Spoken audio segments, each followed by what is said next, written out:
Justru gara-gara pemahaman yang memaksakan seperti ini, maka lahirlah kesalahpahaman. Karena orang menilai kekristenan dari sudut pandang teologi Islam.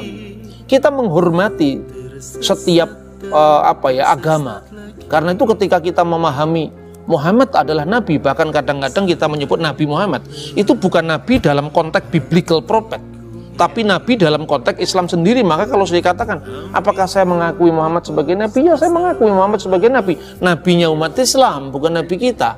Sama seperti orang Kristen mengatakan Siddhartha Gautama adalah Buddha dalam pemahaman Buddhisme, bukan dalam pemahaman kita. Karena di kekristenan tidak ada istilah Buddha, dan di kekristenan tidak ada istilah nabi sekalipun dalam pemahaman yang dikembangkan oleh Islam tadi, sekalipun itu dianggap sebagai kontinuitas pewahyuan, tetapi bagi kita Yesus itu final. Ini bukan soal toleransi, ini soal sikap teologis yang tidak bisa dipaksakan. Makanya di dalam Islam itu dikembangkan studi yang cukup menarik. Ya, misalnya Buya Hamka sampai-sampai mengakui bahwa Siddhartha Gautama itu nabi. Dia beristihad lah istilahnya, karena Nabi Zulkifli itu kan dalam Islam ada, tapi kan deskripsi historisnya kan tidak lengkap. Maka Zulkifli itu menurut tafsirnya Buya Hamka itu Zul dari kafilah Wastu, yang artinya Siddhartha Gautama. Bagi Islam ini kelihatannya bisa merangkum semua agama. Tetapi apa ya Buddha mau disebut bahwa Buddha itu adalah Zulkifli? Kan nggak mau juga kan. Persoalannya seperti itu. Jadi ini sulit dalam pengertian teologis, tapi tidak akan membuat kita tidak menghormati orang Islam, tidak menghormati orang Buddha. Posisi teologis kita harus harus jelas. Kemudian pada ayat 2 tadi kan dikatakan, pada zaman yang terakhir ini atau pada zaman akhir ini ia telah berbicara kepada kita melalui anaknya. Nanti kita bisa diskusi dalam tema-tema yang selanjutnya. Anak Allah itu artinya apa? Artinya firman yang menjadi manusia.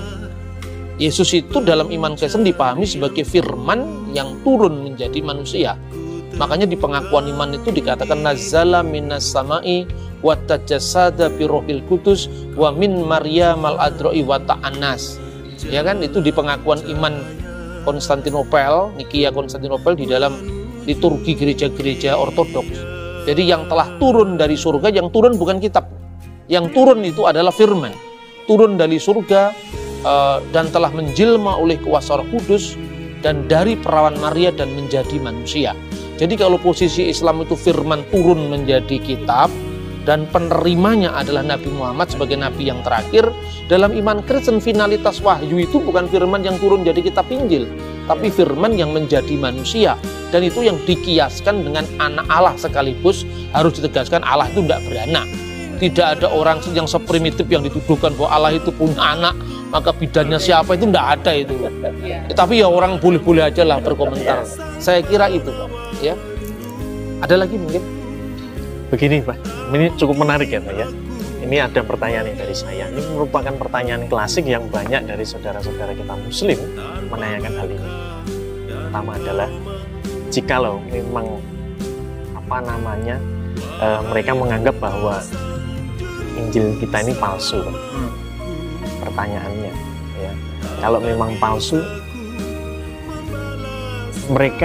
apakah mereka punya Injil yang asli? Aslinya mana gitu? Itu muncul loh Pak, ada satu spanduk Bible tidak asli. Ya, itu kan perspektif teologis yang dipaksakan lagi. Jadi Injil yang ada sekarang tuh kira-kira seperti ini kan itu karangan Matius, Markus, Lukas, Yohanes, gitu kan. Mana yang asli? Karena ketika dia bertanya mana yang asli, itu bayangannya Injil menurut pikiran mereka.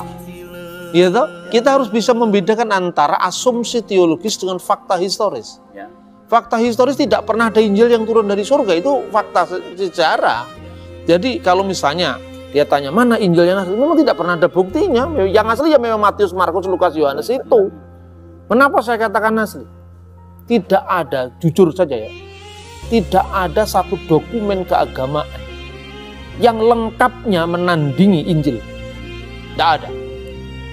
Kita bisa membandingkan tulisan Plato, manuskripnya dari tahun berapa, ya, terus dia hidup pada tahun berapa, Aristoteles itu hidup tahun berapa, manuskripnya dari tahun berapa, time gap, jarak antara kehidupan si penulis dengan naskah tertua yang ditemukan itu kapan?